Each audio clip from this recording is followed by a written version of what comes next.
우리가 종교라는 것은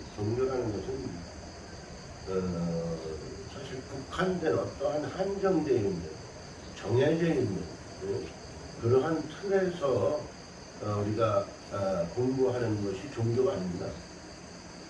종교는 전반적인 나를 관찰하고 나를 초월하는 것이 종교예요. 그것이 종교입니다. 어떠한 종교를 통해서 내가 구원을 요구한다든가 어떤 종교를 통해서 내가 소원을 요구한다든가 이건 아주 어리석은 행위다. 물론 신앙생활을 바르게 하면 우리 그 대중들이 모두가 그 원하는 바람은 내가 구하지 않아도 저절로 이루어지게끔 되어 있습니다. 저절로 이루어지게 되어 있습니다. 삼라만상의 모든 어떤 이런 사천 초목을 어떻게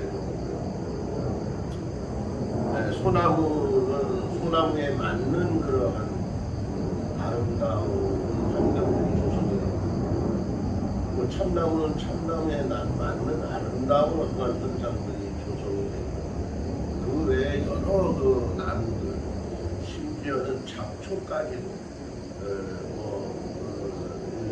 거기에 맞는 어떤 현상들이 다 조성이 되거든요. 조성이 되는데 그 조성이 되는 원인에 있어서는 삼라만상의 이치와 순리 속에서 거기에 그 수많은 어떠한 기운들이 있습니다. 그 기운들이 거기에 적합하게 접촉이 되고 있는 거거든요. 적합하게 접촉이 되어 있는 것이 바로 이제 조금 있다가 여기 자료에도 나와 있지만 연기라는 거예요. 연기라는 겁니다. 연기라는 것은 바로 무엇이냐면은 어느 때에, 어느 곳에, 어느 현상에 그때에 적용이 될 수도 있고 또 때로는 그 적용이 또 흐트러지기도 하는 그러한 것이 바로 연기이거든요. 이건 그 주석으로 정리를 해놨습니다. 연기에 대해서. 그러니까 그러한 상황들이 저절로 이치와 순리 속에서 이루어지고 있는 것이기 때문에 우리가 공부하는 어떠한 이러한 상황들도 일부러 억지로 이렇게 기억하려고 남기려고 하는 것보다는 내가 동참하는 의식이 나름대로 뭔가 뚜렷하면 우리가 하고자 하는 어떤 현실의 어떤 것들은 의식이 아닌 아래아식에 저절로 저장이 된다. 사실 우리가 성경도 그렇고요. 이 부처님의 경전도 그렇고요. 성경이나 경전은 부처님의 말씀이나 예수님의 말씀의 근거예요. 증거가 되는 거예요. 그 증거를 바탕으로 해서 말씀을 전해야 그것이 진리를 전하게 되는 겁니다. 근거가 없이 전하게 되는 것은 사법이 됩니다. 사법이 됩니다. 그래서 여기 이제 우리가 첫 페이지에 보면 맨 밑에 그 주석이 달려 있죠. 주석. 이제 이 페이지에 서론에 보면 주석이 쭉 달려 있네요. 그죠? 주석이 1, 2, 3, 4, 5번까지 주석이 달려 있네. 그죠? 주석이라는 것은 뭐죠? 주석이라는 것은 그 문장이라든가 아니면 인용문에 대해서 이제 표기하는 것들이죠. 그래서 이 문헌을 우리가 학문적으로 공부하기 위해서는 확실한 이러한 어떠한 증명이 되는 그러한 자료가 필요하고 그 자료에 의해서 우리는 연구를 하고 자료에 의해서 발표하는 것이 다른 것입니다. 예. 그리고 또 이제 우리가 문서를 중요시하는 것은 우리 종교에서도 또 필요한 게 있어요.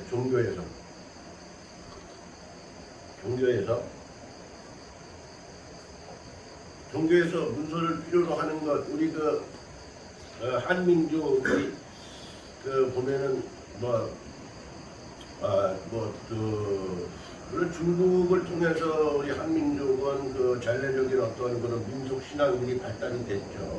중국을 통해서. 그러니까 도교라든가 유교라든가 뭐 이런 거를 비유해 보면은 우리가 이제 유교의 어떠한 그런 효사상에서 제사법 이런 거 있죠. 제사를 모시고 그럴 때 지방을 쓰기도 하고 제사를 모실 때 충문을 쓰죠. 충문을 써서 그 충문을 읽고 그 충문을 어떻게 해? 그죠? 네. 그 충문에는 뭐가 있어요? 글이 있잖아요. 그죠? 그날의 행사에 중요한 개요적인 글이 있어요. 네. 그 글을 태워서 하늘에 올리는 겁니다. 그래서 하늘님께 고하는 거예요. 하늘님께 고하는 거예요. 가면 종이를 태우면은 연기가 출제가 돼요. 또 불이 있죠. 네. 연기와 불이라는 것은 엄청난 그러한 민간 신앙에서 중요한 역할을 하고 있습니다. 연기는 하늘 끝까지 올라가는 게 연기예요. 네. 불이라는 것은 우리가 없어서는 안 되는 그러한 에너지입니다. 네. 그러한 에너지거든요. 옛날에 이제 우리 부모님들이 생활하실 때 군불 뗀다, 뭐, 그 2,000만 군불 뗀다, 뭐, 그랬어요. 그게 이제 빈솥에 불을 뗀다, 뭐 그런 얘기죠. 빈솥에 물 붓고 불 떼는 거죠. 예. 그것을 아주 이른 아침에, 예, 어른들이 서로가 그냥 먼저 불을 떼요. 옆집보다는 우리 집이 먼저 불을 떼요. 그 이유가 뭐죠? 예? 불을 떼면 불뚝을 통해서 연기가 하늘로 올라가요. 그러니까 그 연기로 우리 가정을 하늘께 기원하는 어떤 의미가 큰 겁니다. 그래서 군불을 뗐습니다. 또 그 군불을 떼서 나름대로 이제 물을 데워서 쓰기도 하고 뭐 그랬지만 뗐던 이유는 바로 거기에도 있었다. 그래서 아주 우리 민간 신앙을 보면 아주 오묘한 그러한 진리가 거기에 사실 깔려 있습니다. 그래서 스님은 개인적으로 부처님의 말씀 경전 아주 중요하게 생각하고 있지만은 근본적으로 우리 역사적 문화적인 어떠한 그런 민간 신앙에 대해도 나름대로 역사적이고 문화적인 어떠한 그러한 정리된 요점들이 많이 있거든요. 그러니까 어떠한 신앙 생활을 하더라도 우리의 근본은 잊어서 안 된다. 그게 제일 중요한 겁니다. 우리의 근본을 잊어서는 안 된다. 우리 근본을 잊게 되면은 어떠한 신앙 생활에도 소용없어요. 나를 잃어버리는 거야. 내가 없는 신앙 생활이야. 그건 소용없는 겁니다. 그래서 불교에서는 제일 중요하게 생각하는 게 나, 자아, 그죠? 자아, 나. 이걸 제일 중요하게 생각하잖아요. 불교에서는. 네. 사실 불교적인 입장에서 자아를 중요하게 생각하기 때문에 다른 어떠한 그러한 신앙인들도 그래야 된다라는 얘기를 강요하는 건 아닙니다. 그렇지만 스님은 기본적으로 학문을 나름대로 연구를 했고 또 신앙생활에 있어서도 기독교 생활을 했거든요. 기독교 생활을 해서 기독교인으로서 간부 생활을 했어요. 간부 생활을 했고 그래서 재직회 회의라는 것도 동참도 해봤고 그런 걸 통해서 교회 말로는 시험이 들어서 나름대로 뭐 개정을 하는 어떤 그런 상황으로 오기는 했지만은 일단 체험을 했거든요. 그러니까 비교적인 종교에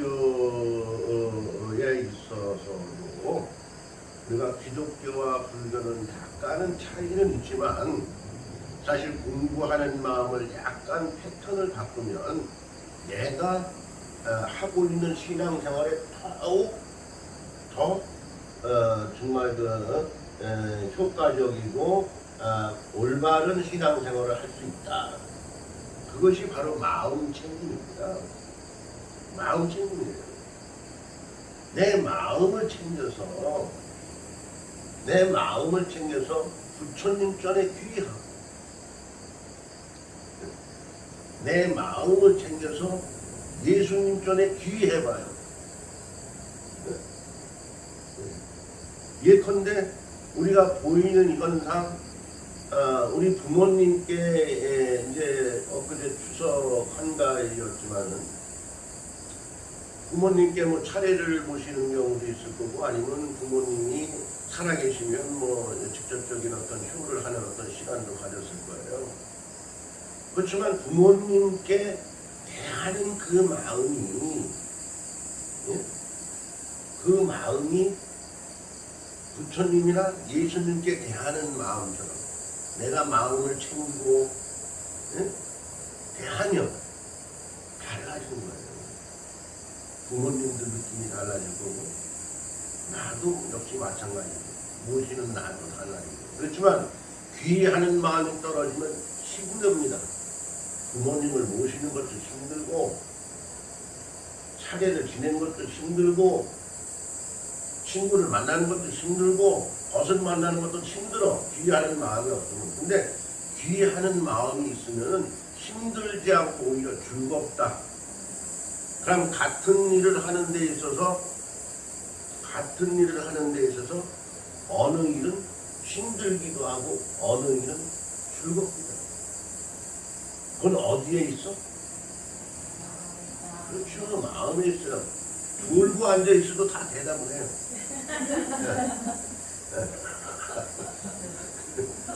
네. 마음에 있는 거야. 그러니까 마음이 얼마나 중요하냐. 그러니까 이제 앞으로 12주 동안 스님이 뭐 강의를 하겠지만 결과적으로는 마음만 잘 챙기면 이 강의 프로그램은 여러분들이 다 습득하는 거예요. 그러니까 어렵게 생각하지 말아요. 어렵게 생각하지 말아요. 그리고 또 한 가지. 예수님이나 부처님이나 다 한 곳에 계시다. 우린 그걸 알아요. 다 한 곳에 계시다.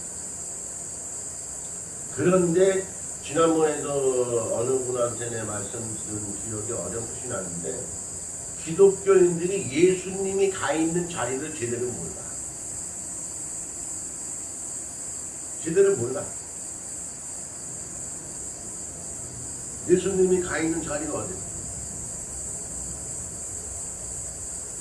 네? 어디? 하늘에? 네? 하늘이 어디 있어? 하늘이 어디 있어? 네? 어떻게? 내 마음이 하늘이야? 그것도 맞죠. 그것도 맞죠. 예수님이 가 있는 자리를 모르면서 예수님에 대해서 자랑을 하고 예수님은 천상에 있고 천국에 있고 하늘에 있고 이렇게 얘기를 한단 말이에요. 응? 스님은 그러한 소리를 들을 때 정말 가슴이 미어져. 가슴이 미어져. 중생들이 이렇게 어리석구나. 가슴이 미어집니다.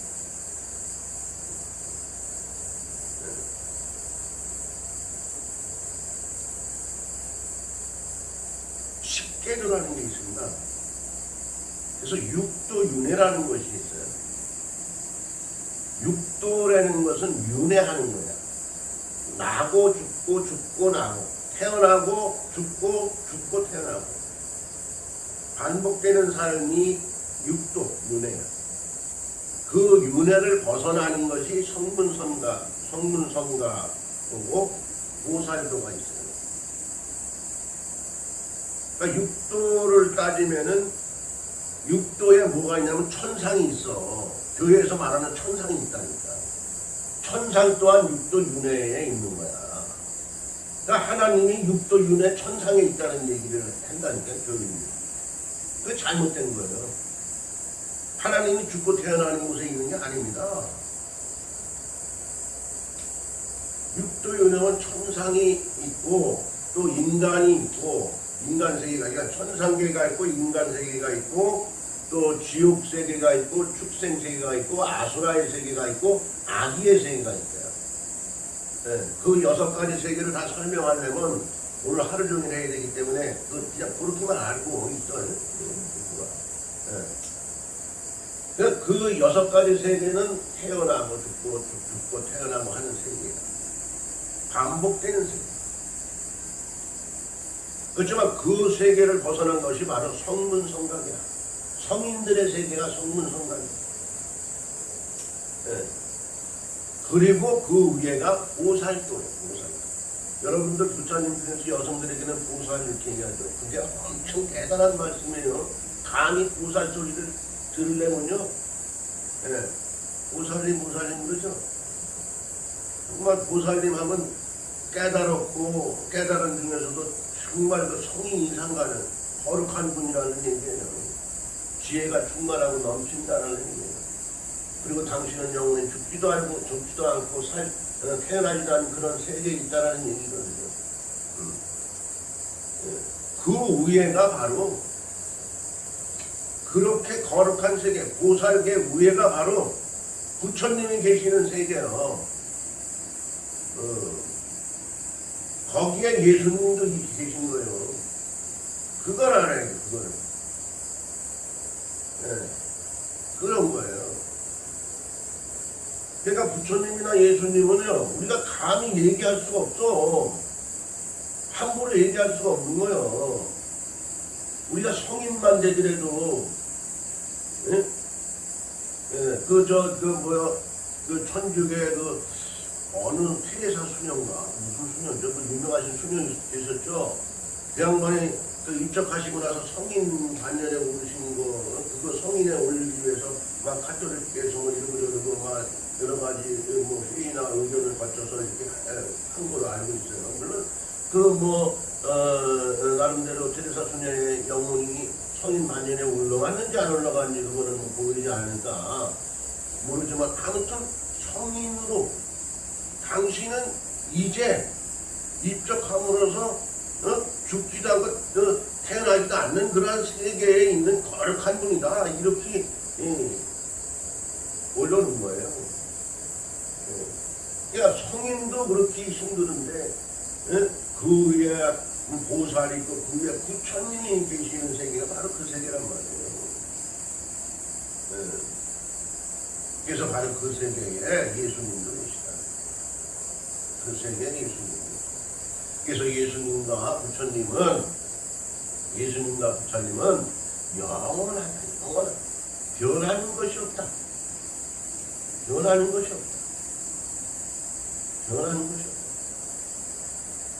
그 세계는 변하는 것이 없다. 그 세계는 먹지도 않는다. 그 세계는 남자도 없다. 그 세계는 여자도 없다. 네? 여자도 없고 남자도 없어. 네, 먹지 않아도 그냥 영원히 사는 그 세계. 그래서 여기에 보면은 뭐가 나오느냐면은 이제 세간법이라는 게 이제 아래 나올 겁니다. 세간법이라는 게 세간법이라는 게 나올 거예요. 그래서 세간법에 대해서는 아마 다음 시간에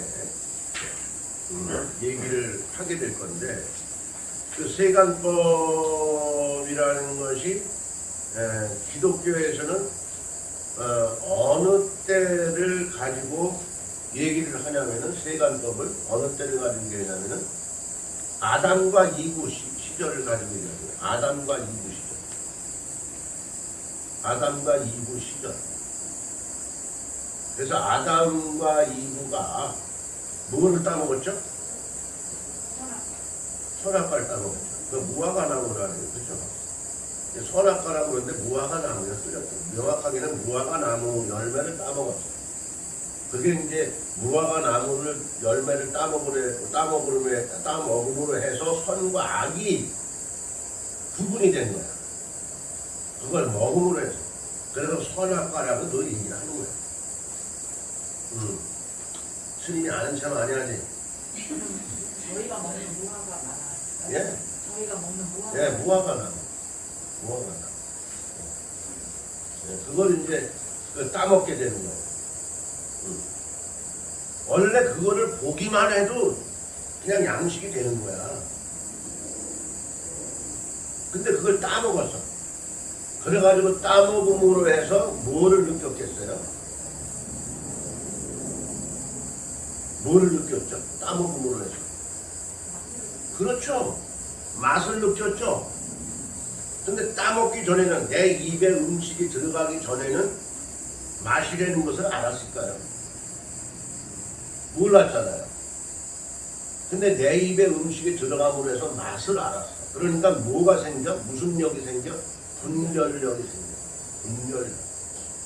분별력이 생겨서 거기에서 선과 악이라는 거예요. 그래서 선악과라고 얘기하는 거예요. 그래서 우리의 독은 뭐냐? 독. 그렇죠. 우리의 독은 분별력에서 오는 거예요. 분별력에서 집착으로 가고, 집착에서 가래라는 것으로 가고, 네. 거기에서 이제 문제가 생기는 거 같아요. 사고가 나요. 네? 어수선한 그런 아수라의 세계로 나름대로 진행이 될 수도 있는 거고. 분별. 어린애가 돈을 몰랐을 때 돈을 줬는데 돈 귀하게 받아요? 왠지? 모르잖아. 그러니까 돈을 이제 알았어. 돈을 가져가면 뭐 이게 중요하게 쓰는 거야. 사탕도 사고 과자도 사고. 이럴 때는 돈에 대해서 집착이 이제 커지는 거야, 아이가. 돈만 보면 환장을 하는 거야. 예. 그러니까 우리는 뭐예요? 애초에 돈을 모르고 태어났다는 거야. 애초에 뭐야? 맛을 모르고 태어난 거예요. 예? 애초에 뭐야? 예? 듣기 싫은 소리, 듣기 좋은 소리도 모르고 태어난 거야. 애초에 뭐야? 아름답고 아름답지 않은 것도 모르고 태어났어. 그렇지만 우리가 성장하면서 분별력을 키우는. 그래서 그것이 결과적으로 어느 문제를 일으키느냐? 우리를 어려움에 빠뜨리는 거야. 우리를 어려움에 빠뜨리는 거야. 응? 분별력이 있음으로 해서 뭐가 생겨? 부처님께서 깨달음을 얻으시고 녹야원에서 첫 법문을 설하신 게 뭐죠? 첫 법문을 설하신 게 아마 교회인들도 더 잘할 텐데 고진멸도 사성제죠. 고진멸도 사성제. 고진멸도 사성제인데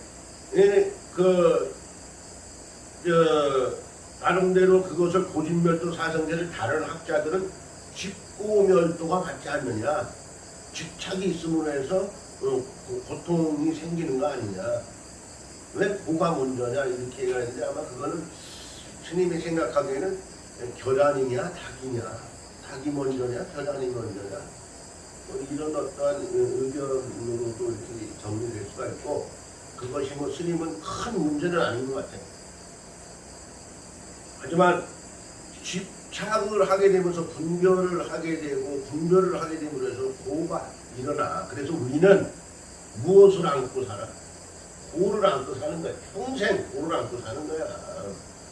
아침에 일어나면 밥 해야 되지, 설거지 해야 되지, 집안 청소해야 되지, 서방님 빨래 해야 되지, 애들 등교시켜야 되지, 또 뭐 출근시켜놓고 뭐하고 그러면 또 점심 또 어떻게 해야 되나, 또 퇴근하면 또 뭐 해줘야 되나.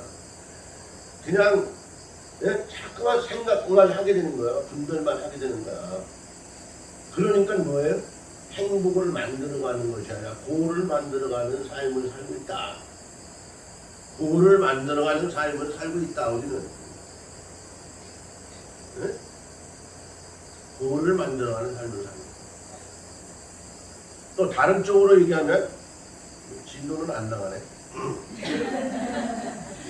진도 나가나 안 나가나 그 말이야. 여기 뭐 아주 멋진 말만 써놓은 것이지 뭐 스님이 써놨던 누가 써놨던 그 말이야. 예를 들어서 여러분들이 그 뭐 행복 뭐 부귀영화 이런 걸 생각하고 뭐 때로는 복권을 사고, 어떤 사람이 얼마 전에 아주 그 양반은 뭐 복권에 대해서 아주 이 자동기로도 안 뽑고 자기가 매일 연구를 해서 번호를 쓴대요. 연구를 해서. 그래가지고 그날도 연구를 해서 번호를 싹 써놨대.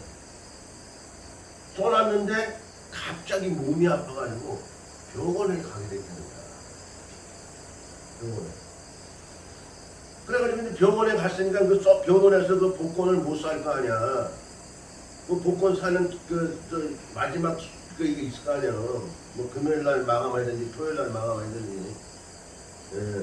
스님은 복권에 취미가 없어가지고 마감 날짜는 잘 몰라. 그래가지고 마감 날짜를 놓쳤는데 자기가 써놓은 거는 메모해놨을 거 아니야. 병원에 가는 바람에 그거를 접수를 안 해가지고 1등을 놓친 거야. 그게 1등이 됐다는 거야. 그게 그러면서 내 사주팔자는 복이 없는 사주팔자인가 보다. 그렇게 아주 포기를 했대요. 그러니까 그게 억지로 되는 게 아니야. 그리고 돈이 행복을 주는 게 아니야. 돈이 행복을 주는 게 아니에요. 얼마 전에 스님이 은행을 갔어요. 은행 지점장하고 직접 한 얘기야.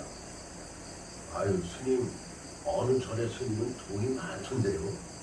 지점장 정도면 알지. 근데 내 통장엔 돈이 없는 건 알거든. 난 돈이 없어.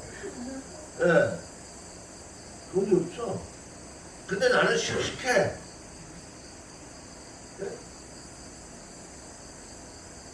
근데 그 지점장 하는 얘기가, 그 스님은 뭐가 불안한지 안절부절 못하더라 이거야. 은행에 와서.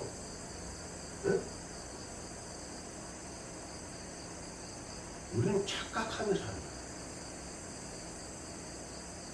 착각하며 산다. 근본을 찾아가는 것이 신앙생활이라는 거예요. 돈을 벌기 위한 것이 신앙생활이 아니다.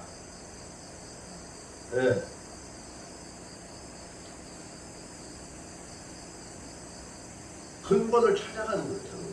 근본을 찾아가서 내가 부처님처럼, 내가 예수님처럼 나를 만들었을 때 내가 예수가 되고 내가 부처가 되는 거예요.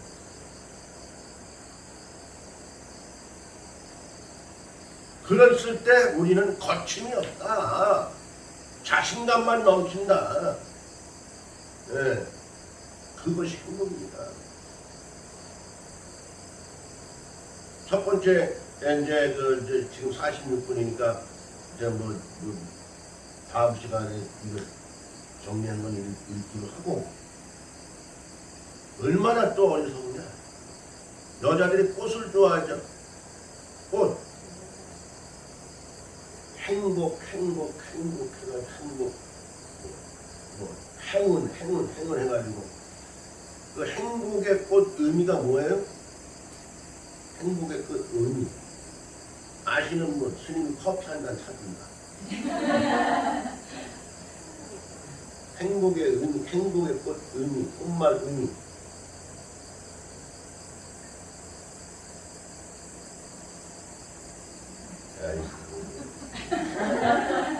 집에서 신랑한테는 아는 채를 엄청 해놓은 것 같은데 나오니까 꼼짝을 못해.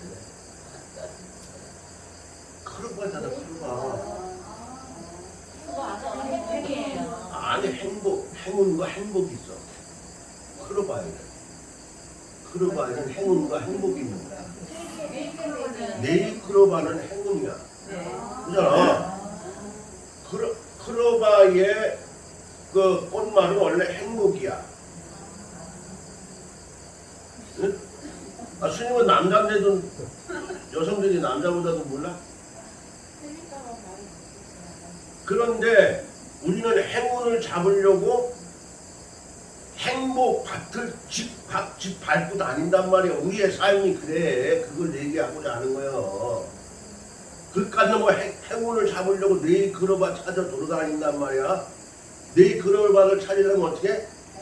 밟아야 되잖아. 그러니까 내 행복을 밟고 생활을 하고 있다. 네? 안타까운 일입니다.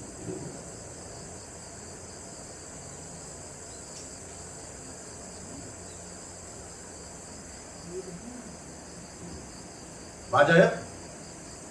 수능이 틀린 말 아니잖아. 그러니까 아무튼 우리는 어떤 부처님의 말씀, 경전 이런 걸 토대로 우리가 공부를 하고 있고 또 내지는 교회에서는 성경의 말씀을 중심으로 해서 우리가 신앙생활을 하고 있습니다.